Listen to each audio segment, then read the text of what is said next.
Last year, we saw the launch of the digital SAT, and now we're preparing for the new enhanced ACT, which is launching this September, which brings about a few questions like, well, how is it different from the old version, and what can students do to prepare? Here to help us out is Jim Wismer from the National Test Prep Association. Welcome to Great Day, Washington. Thank you so much for being here. Thanks for having me. I'm excited to be here. Of course, it's very timely because a lot of those high school seniors, juniors are looking at SAT, ACT right now.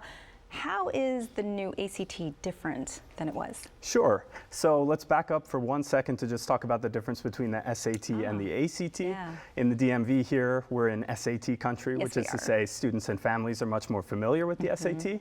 The ACT is an equally well accepted college admissions exam. Any college that accepts the SAT will also accept the ACT.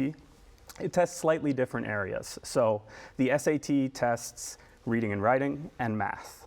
And the ACT tests English, which is like the writing component of reading and writing, reading, which is like the reading component of the SAT, math, and then also a science section. Okay. So it adds science where SAT does not? Correct, okay. Yeah. SAT builds some science content into the other sections, but it doesn't have a separate science section. Okay. So with the changes to the ACT, what we're seeing are changes in content, which are relatively minor. The content will be mostly the same. And then changes in format. So the science section will become optional. It won't be part of a student's overall score. It'll be reported as a separate score.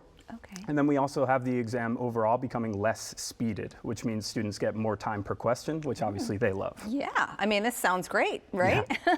Now, how should a high school student know, well, which one should I take if the college accepts them both? Yeah, great question. So the answer is to try both and compare the scores. So you can find a free practice test in the new version of the ACT on the ACT's website.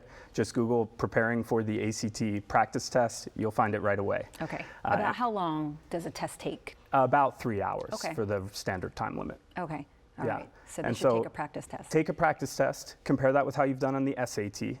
You can find a conversion table. We call it a concordance table in the business, but the two testing companies got together to compare data and show this score on the SAT equals this score on the ACT, and colleges have access to that as well. Okay, good to know. I have another very relevant question for you. A lot of colleges now say that we're test optional.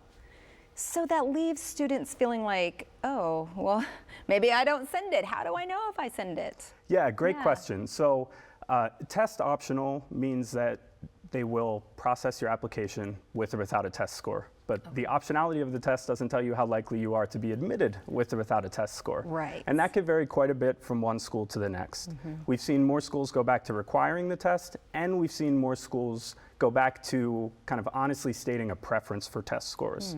So we've seen, due to grade inflation, with now 84% of college freshmen reporting that they had at least an A- average in high school. Colleges are having more trouble differentiating students just on the basis of grades, and colleges know that. They're finding that standardized test scores are the most predictive factor in how well a student does at their institution. And as a result of that, the standardized test score is a way that students can excel, especially at highly selective colleges. Okay, so you're saying give it a try, at least take that test, the pre-test, see how you do, maybe call the college, see if it's important. Yeah, exactly. So if a student is on the fence about whether they submit a specific score to a specific college, one option open to them is to call the admissions office, tell them a little bit about their GPA, their standardized test score, a little bit about their profile as an applicant, and ask the college's recommendation. Often they will give you a straight answer in that situation, where otherwise you're forced to kind of read the tea leaves on their website. Got it. All right. Well, this has been really helpful. I feel like we can have a whole nother half an hour or more about this. So we are going to encourage people to go to your website, but thank you so very much for sharing. Thank you. Really appreciate it. Yep. To learn more, go to thenationaltestprep.org.